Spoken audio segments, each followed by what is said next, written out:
Welcome to the last episode of Half Shots Will Travel. I'm Patrick Murphy-Racy, Sony Artisan of Imagery. I wanted to talk briefly about the SONY ZV-1 camera, Zebra Victor 1 camera that I used on my little trip across the country and back. It was flawless. It really was a great, I'm glad I chose that camera. I had lots of cameras I could have chosen, but that was the one. I wanted to travel lightweight. I wanted to have good high quality video and audio. I was able to do that very easily and well. A couple accessories I used for the ZV-1 on the trip was this, which is actually an action cam suction cup. It's made for the super lightweight kind of GoPro style cameras that Sony makes.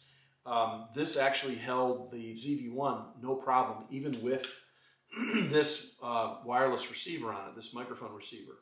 The ZV-1 is kind of unusual in that it has a proper hot shoe. And in that hot shoe, it has what Sony calls a multi-interface shoe. And there's all these little pins here on the tip of this thing. And you can use some of the Pro Audio accessories from the Pro Audio division of Sony on the ZV-1, which makes it a really powerful tool for vlogging. So I was able to have Pro Audio when the wind was blowing too much or whatever.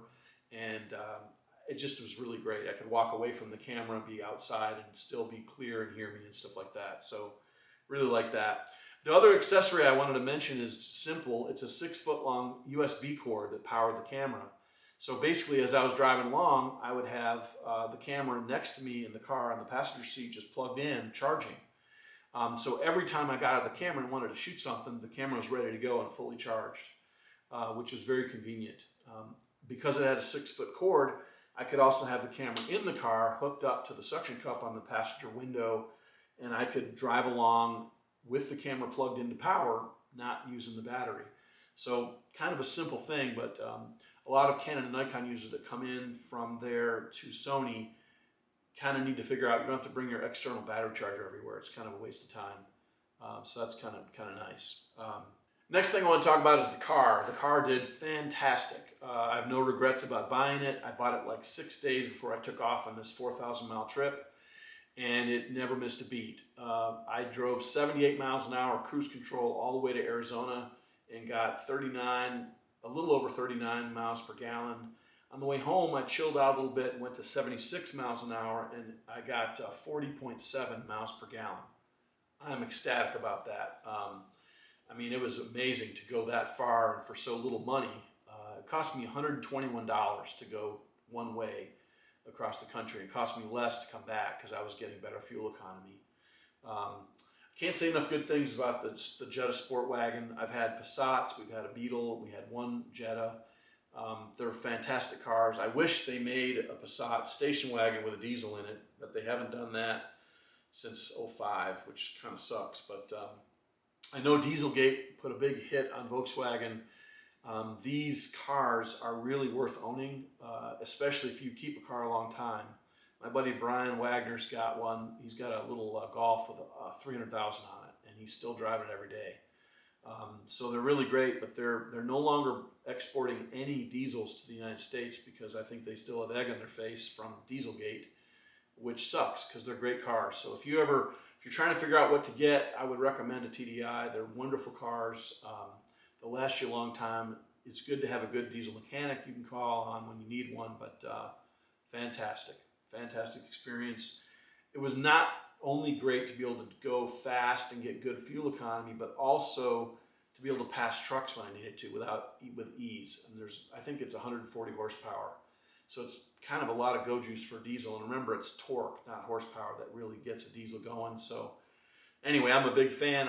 I'm glad to be back in a diesel, driving a diesel again. And so the car did great. The last thing I wanted to say for this little series of Half Shots Will Travel is part of the reason why I did it is I wanted to be encouraging to other people about what's coming. The coronavirus and the pandemic in general has really, really sucked. It has really been difficult for those of us that are in school, that teach school. It's been extremely difficult for those of us that are photographers and videographers, performers, people that work for movie companies. It's been really tragic. A lot of us are really down in our income, and it's been a real bummer. 2020 just sucked. It really did. And you know, I wanted to kind of get out on the American road and go west, have a little adventure, and basically say that, you know, like I was lucky to get my shots early because I'm a first responder as a police chaplain, but everybody else is coming. When I left Knoxville, only 1% of the country had been administered the vaccine. As I was driving home, it was already up to 3%. That's exciting that 2% of the country in a week got the vaccine. I know that number needs to get higher, and it will, but I wanted the series to be kind of a mark of something that would encourage people that we are almost out of this thing. Just hang in there. I know it sucks. It's really hard. Life is difficult. I know a lot of you are out of work and money is really tight, and it's a very difficult time, but we are almost there. That's the kind of the last thing I wanted to say about Have Shots Will Travel. I hope that you will be able to get in your car and go and have an adventure, whether you go west or now north or south or east, whatever direction you choose. I'm a big fan of the Western United States, though, and I can't wait to go back. So thanks for coming along with me. I really appreciate those of you that have kind of stayed the whole course. And I can't say enough good things about the ZV-1. I can't say enough good things about the TDI.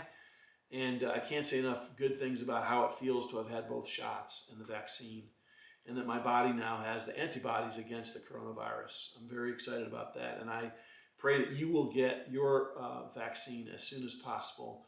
But just remember, don't stop wearing a mask after you get the vaccine. You can still be a carrier of COVID-19 even if your body has antibodies. So use caution about that. Even when you feel good yourself, make sure you wear a mask in public when you're around other people. Thanks so much for watching.